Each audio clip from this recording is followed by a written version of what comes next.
Welcome to BMB college. ये जो मेरा लेक्चर है, ये लेक्चर है बीसी सेकेंडरी के सब्जेक्ट का नाम है books with C plus plus.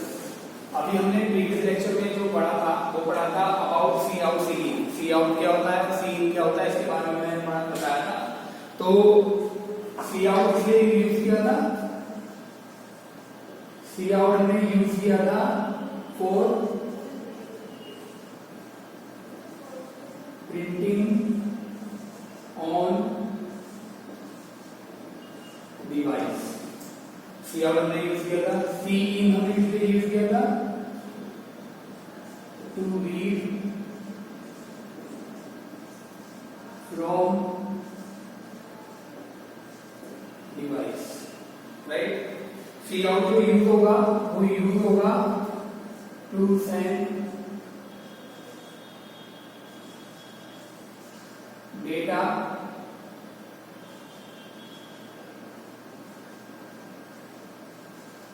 Main memory to device. ये यूज होगा to send data device to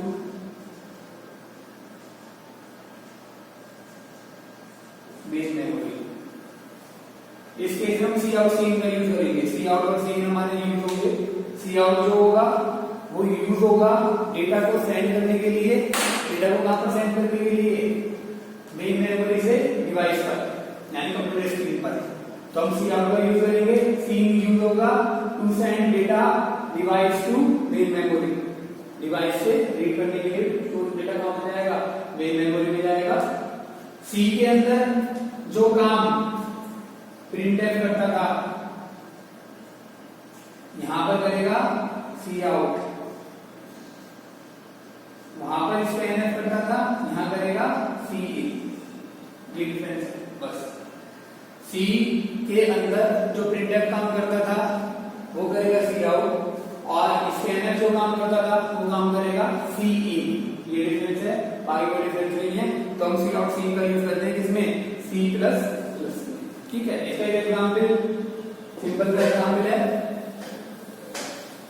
इसे आप क्या कर सकते हैं, घर पर पीसी है, कंप्यूटर है, वहां पर आप इसे टाइप कीजिएगा। सबसे पहले हैश इंक्लूड, आपने यहां पर फाइल अटैच कर दी, फाइल का नाम हो गया iostream.h। हैश इंक्लूड, फाइल का नाम हो गया conio.h। आपने यहां शुरू करा, ये हो गया void main। void main से प्रोग्राम शुरू हुआ, यहाँ पे प्रोग्राम बंद हो गया। यहाँ पे आपने एक वेरिएबल ले लिया इंटीजर num, नम नाम का। आपने एक वेरिएबल डिक्लेयर कर दिया, फिर आपने क्लियर स्क्रीन लगाया clr और यहाँ आपने लगाया get ch यहाँ पर बंद हो गया। अब यहाँ पर आपको क्या करना है, जब ये प्रोग्राम एग्जीक्यूट होगा, हमेशा जैसे मैंने सी आपने पढ़ी है तो हमेशा आपका भी क्या होता है, सी के प्रोग्राम का एग्जीक्यूशन कहां से होता है? मेन से होता है। तो सी प्लस का प्रोग्राम भी सेम तरीके से ही होगा। सी प्लस प्रोग्राम का भी एग्जीक्यूशन कहां से होगा? मेन फंक्शन से ही होगा। हमेशा ध्यान रखना, सी प्लस के प्रोग्राम का जो भी एग्जीक्यूशन होगा, सी प्लस के प्रोग्राम का जो भी एग्जीक्यूशन होगा वो कहां से होगा? मेन फंक्शन से। तो प्रोग्राम कहां से चलना शुरू होगा? मेन फंक्शन से। यहाँ क्या लिखा हुआ है? इंड नम। तो यहाँ पर क्या हो जाएगा? एक नम नाम का वेरिएबल डिक्लेयर हो जाएगा, और इसे मेमोरी में जगह मिल जाएगी। कितनी जगह मिल जाएगी मेमोरी के अंदर? 2 बाइट मिल जाएगी, क्योंकि यहाँ पे ये किस टाइप का है? इंटीजर टाइप का है। इंटीजर जो है वो कंप्यूटर के अंदर कितनी मेमोरी लेता है? 2 बाइट। तो इस तरह से इसको नम को ही वैल्यू मिल जाएगी। अभी नम के अंदर क्या है? एक कारक वैल्यू पड़ी हुई है। अब क्या करेंगे, हम इसे पहले स्कैन करेंगे। नम के अंदर एक वैल्यू डालेंगे, लेकिन नम के अंदर जो वैल्यू डालेंगे वो वैल्यू हम डालेंगे किसके थ्रू? कीबोर्ड के थ्रू। हम जो वैल्यू डालना चाह रहे हैं और डालना चाह रहे हैं किसके थ्रू? डिवाइस के थ्रू, यानी कीबोर्ड के थ्रू। तो उसके लिए हमें यूज करना पड़ेगा क्या? सी इन का। किसका यूज करना पड़ेगा? सी इन का। तो पहले मैं एक मैसेज दे देता हूं। मैसेज देने के लिए मैंने यूज करा सी आउट, इंसर्शन ऑपरेटर लगाया, मैंने लिख दिया एंटर आ नंबर, और मैंने लाइन को बंद कर दिया। जब ये वाली लाइन चलेगी तो कंप्यूटर के स्क्रीन पे लिखा हुआ आएगा एंटर आ नंबर, तो यूजर क्या करेगा, कीबोर्ड से एक नंबर प्रेस करेगा। अब कीबोर्ड से वो नंबर प्रेस कर रहा है तो डिवाइस से क्या कर रहा है, डिवाइस पर कोई की प्रेस करेगा। जैसे वो डिवाइस पर कोई की प्रेस करेगा, अब हमें कुछ ऐसा करना है कि जैसे वो की प्रेस करे, वो प्रेस जो की है उसको रीड करके स्कैन करके वो कहां पहुंच जाए, कंप्यूटर की मेन मेमोरी में पहुंच जाए। तो इसके लिए मैंने बताया क्या यूज किया हमने, सी इन। क्या यूज करते हैं, सी इन। सी इन हमारे लिए काम करेगा, यहां हम लिख देंगे सी इन नम, सी इन नम। तो अब जो यूजर है, यूजर ने कीबोर्ड से कोई भी नंबर दबाया, 1 2 3 4 5 6 7 कोई भी नंबर दबाया, सपोज उसने 5 प्रेस करा, तो तुरंत ही क्या कर लेगा, उस वैल्यू को उठाएगा और नम के अंदर डाल देगा। उस वैल्यू को उठाएगा जो भी यूजर ने की प्रेस की है, 5 की प्रेस की है या 4 की प्रेस की है या 3 प्रेस किया है, जो भी एंटर किया है उसको वो रीड करेगा। रीड करने के बाद मेन मेमोरी तक पहुंचा देगा। मेन मेमोरी में जाके वो नम के अंदर जाके वो वैल्यू क्या हो जाएगी, स्टोर हो जाएगी। सपोज उसने 5 प्रेस किया है तो इसके अंदर क्या स्टोर हो जाएगा, 5। सपोज उसने 4 स्टोर किया है, 4 प्रेस किया है तो इसके अंदर क्या स्टोर हो जाएगा, 4। सपोज उसने 2 एंटर किया है तो इसके अंदर क्या स्टोर हो जाएगा, 2। तो सी इन हमारे लिए काम करेगा। अब इस वैल्यू में प्रिंट कराना है तो प्रिंट कराने के लिए हम यूज करेंगे सी आउट का, सी आउट, और हमने यहां लिख दिया नंबर इज, इसको बंद करा, फिर लगाया इंसर्शन ऑपरेटर और यहां वैल्यू डाल दी इसकी नम, यहां वैल्यू डाल दी नम की। तो जो हमारा आउटपुट आएगा वो क्या आएगा, आउटपुट हमारा ये होगा,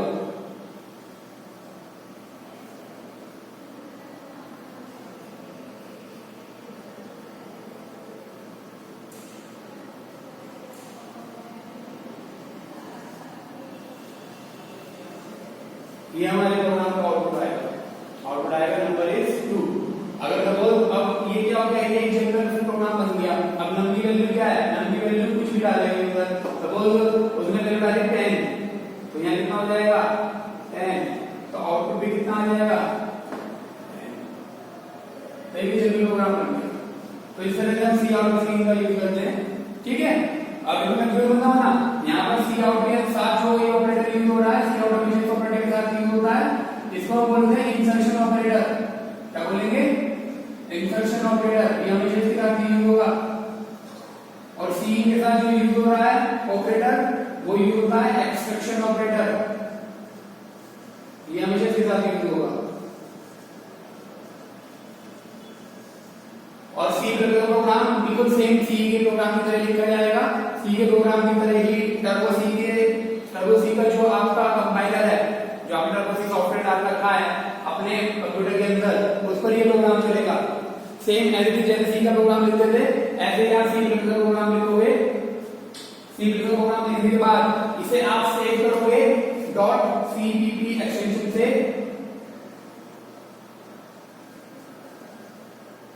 C++ के प्रोग्राम का जो एक्सटेंशन होगा वो होगा .cpp की एक्सटेंशन से आप इसे सेव करोगे। इसे सेव करने के बाद आपको सेम जैसे आप सीधा प्रोग्राम कंपाइल रन करते थे, ऐसे कंपाइल रन करना है। सीधा प्रोग्राम आप लिखोगे Ctrl+F9 दबाओगे तो आपकी कंप्यूटर की स्क्रीन पर क्या आ जाएगा, आउटपुट आ जाएगा। आपकी कंप्यूटर की स्क्रीन पर आउटपुट आ जाएगा। तो इस तरीके से आप प्रोग्राम जो है C++ का वो चला सकते हैं। तो ये प्रीवियस लेक्चर में हमने डिस्कस करा था इसके बारे में, ठीक है। ये प्रोग्राम आप लोग बना के देखो। अब इसके बाद क्या है, जो हमने सी के अंदर चीजें पढ़ी हैं वो सारी एडिटिव्स सी के अंदर इंप्लीमेंट होंगी। जितनी भी चीजें हमने पढ़ी हैं अभी तक सी के अंदर, वो सारी की सारी सेम तरीके से इंप्लीमेंट होंगी C++ के अंदर, ठीक है। डिफरेंस केवल क्या आएगा, डिफरेंस केवल मैंने बताया सी आउट और सी इन का आएगा और हेडर फाइल का आएगा। वहां पर हेडर फाइल यूज होती थी stdio.h, standard input output header file use होती थी। यहां पर हेडर फाइल यूज हो रही है IO stream, input output stream नाम की हेडर फाइल यूज हो रही है। वहां पर यूज होगा printf, यहां यूज होगा सी आउट, वहां पर यूज होगा scanf, यहां यूज होगा सी इन। बाकी कोई चेंज नहीं है, बाकी कोई चेंज नहीं है। सेम प्रोग्राम जितने भी आपने सी के अंदर बनाए हैं वो सारे के सारे प्रोग्राम सेव करोगे, फाइल सेव करोगे, एक्सटेंशन हो जाएगा .cpp, C प्लस प्लस यानी CPP, राइट। तो फाइल जो होगी वो .cpp से सेव होगी, ये एक्सटेंशन रहेगा इसका। तो इस तरह से आप अपनी फाइल को सेव कर सकते हो और चला सकते हो सेव तरीके से। तो अब इसके अंदर जो अगला आता है टॉपिक वो आता है डेटा टाइप्स। डेटा टाइप्स क्या होती हैं? डेटा टाइप्स हमें दो चीजें बताती हैं प्रोग्रामिंग लैंग्वेज में। पहली,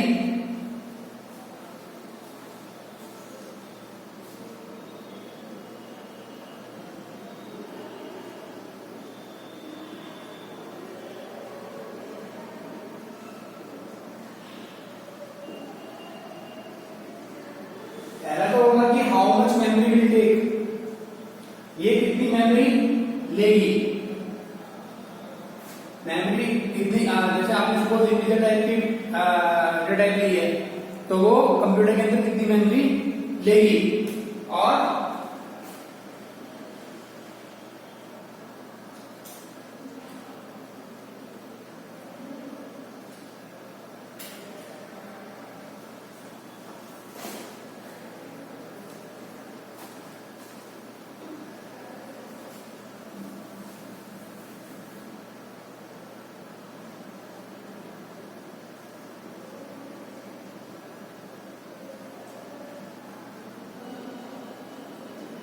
कितना स्पेस ऑक्यूपाई करेगी, ठीक है।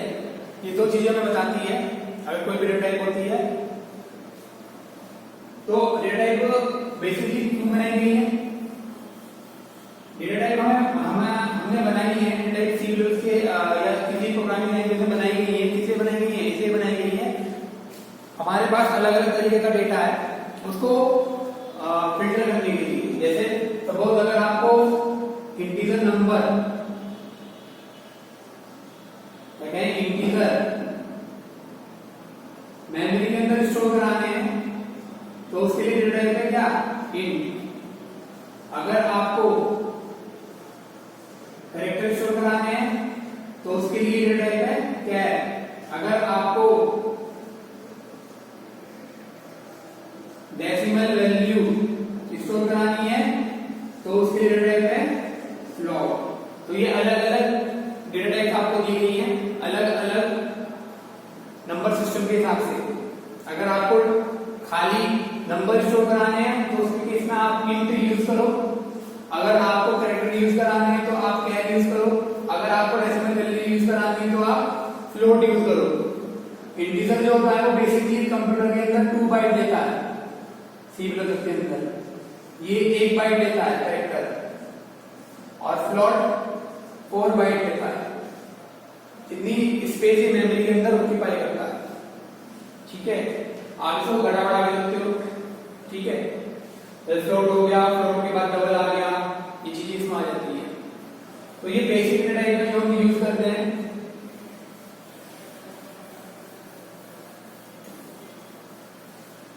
जैसे इसका एग्जांपल हो गया, अगर हम इंटीजर के लिए सपोज हमने यहां शुरू करा वॉइड मेन। वॉइड मेन के अंदर हमने एक वेरिएबल ले लिया a। अब ये a को मैंने डिक्लेयर कर दिया क्या? डेटा टाइप बताइए पहले, इसकी डेटा टाइप क्या है? इंटीजर। तो a के अंदर क्या रखा जाएगा? केवल इंटीजर टाइप का डेटा जा सकता है। इसके अंदर केवल इंटीजर टाइप का डेटा आ जाएगा। डेटा टाइप का सिंटैक्स क्या होगा? इसका सिंटैक्स जो होता है वही होता है। पहला आएगा डेटा टाइप, इसके बाद आएगा वेरिएबल नेम, वेरिएबल नेम। तो डेटा टाइप कुछ भी हो सकती है, इंटीजर भी, कैरेक्टर भी, फ्लोट भी। वो आप पर डिपेंड करती है कि आप उसमें किस तरह का डेटा करना चाह रहे हो। डेटा टाइप इंटीजर भी हो सकती है, कैरेक्टर हो सकती है और फ्लोट भी हो सकती है। जैसे ये वाला प्रोग्राम है, यहाँ पर आपने एक वेरिएबल डिक्लेयर कर दिया किस टाइप का? इंटीजर टाइप का। तो a इंटीजर टाइप का वेरिएबल है, तो a के अंदर कैसे डेटा जाएगा? इंटीजर टाइप का। केवल a स्टोर कर सकता है क्या? एक इंटीजर स्टोर कर सकता है। या तो आप इसको यहीं इनिशियलाइज कर दो, int a इक्वल टू 10, सही है। नहीं तो आप इसे जनरलाइज भी कर सकते हो। जनरलाइज करने के लिए आपको क्या करना पड़ेगा, सी इन का यूज करना पड़ेगा। देखो कैसे, आपने लिखा एंटर वैल्यू ऑफ ए, आपने सी इन कर दिया ए को और आपने फिर सी आउट कर दिया ए को, यहां क्या यूज कर लिया, राइट। तो यहां पर अब आप यूजर क्या कर रहा है, प्रोग्राम चलेगा, कहां से चलेगा, मेन में चलेगा। यहां पर क्या होगा, ए लाइन जब चलेगी तो ए को मेमोरी लोकेट हो जाएगी कितनी बाइट, 2 बाइट। ये एक्स्ट्रा एड्रेस हो गया, सपोज एड्रेस हो गया क्या 101, ये वैल्यू का नेम हो गया और इसे 2 बाइट वैल्यू मिल जाएगी। अभी कैसे वैल्यू है, लार्ज वैल्यू है, 3 वाली लाइन चलेगी, लिखा हुआ आएगा एंटर वैल्यू हो गई, स्क्रीन के ऊपर सी ए लिखा हुआ है। तो यूजर क्या करेगा, कीबोर्ड से कुछ भी वैल्यू प्रिंट करेगा। सपोज ने 10 प्रेस करा तो सी क्या करेगा, वो डिवाइस से उसको रीड करेगा और मेमोरी में पहुंचा देगा और 10 यहां पर कहां पर आ जाएगा, ए के अंदर। फिर आपने कहा सी आउट क्या करता है, जो भी मेन मेमोरी के अंदर है यानी जो ए के अंदर है उसको क्या करेगा, कंप्यूटर चिप में प्रिंट करा देगा। ए के अंदर क्या है 10, तो आउटपुट क्या आ जाएगा। तो हम इस तरह से इनका यूज कर सकते हैं, राइट। यही सेम फ्लोट के केस में, यही सेम वेक्टर के केस में। तो इस तरह से हमारी इंटरफेस यूज होती है। जैसे हमने सी के अंदर पढ़ी थी सेम इंटरफेस, वैसे ही सेम टू सेम ये यूज होगी सी प्लस प्लस के अंदर। हम सेम तरीके से इन्हें यूज कर सकते हैं, ठीक है। ये हम डिपेंड करता है, अगर हम कोई नंबर स्टोर करा रहे हैं तो उसके लिए डेटा टाइप होगी हमारी इंटीजर, राइट। अगर हम कोई कैरेक्टर स्टोर करा रहे हैं तो उसके लिए डेटा टाइप होगी कैर। अगर हम कोई डेसिमल वैल्यू प्रिंट करा रहे हैं तो उसके लिए वैल्यू होगी फ्लोट। तो ये सब वैल्यू हम पे डिपेंड करता है कि हम कौन सी डेटा टाइप लेंगे, ठीक है। ये आपके प्रोग्राम पर डिपेंड करेगा कि किस टाइप का डेटा आप अपने प्रोग्राम के अंदर यूज करना चाह रहे हो, उसी तरह की डेटा टाइप आप अपने प्रोग्राम के अंदर लोगे, राइट। अब इसके अंदर बहुत सारी चीजें आती हैं, जैसे if else, switch, array, structure, ये सारे के सारे टॉपिक हैं। इफ एल्स है, स्विच है, एरे है, स्ट्रक्चर है, ये सब हमने सी के अंदर पढ़ा है। वही हम सेम टू सेम किसके अंदर भी इंप्लीमेंट कर सकते हैं, सी प्लस प्लस के अंदर भी हम इन्हें इंप्लीमेंट कर सकते हैं सेम तरीके से। इनका सिंटैक्स सेम ही रहेगा, जो हमने सी के अंदर पढ़ा है वही सेम सिंटैक्स रहेगा, कुछ भी चेंज नहीं आएगा, सारी चीज सेम रहेंगी। इफ एल्स का काम भी सेम रहेगा, स्विच का काम भी सेम रहेगा, एरे का काम भी सेम रहेगा, स्ट्रक्चर का काम भी सेम रहेगा, सब सेम रहेगा, ठीक है। तो हम भी सारी चीज इंप्लीमेंट करेंगे किसमें, सी प्लस प्लस में, राइट।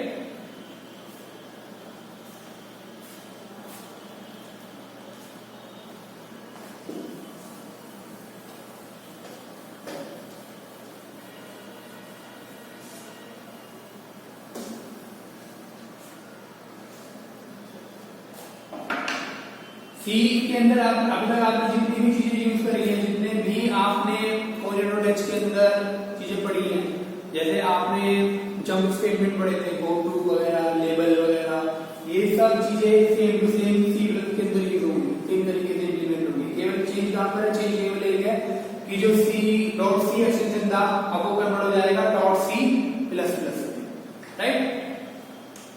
आज आपको इतना करना है, जो मैंने प्रोग्राम बनाया था इन्हें आप चलाकर देखिएगा, ठीक है। Thank you.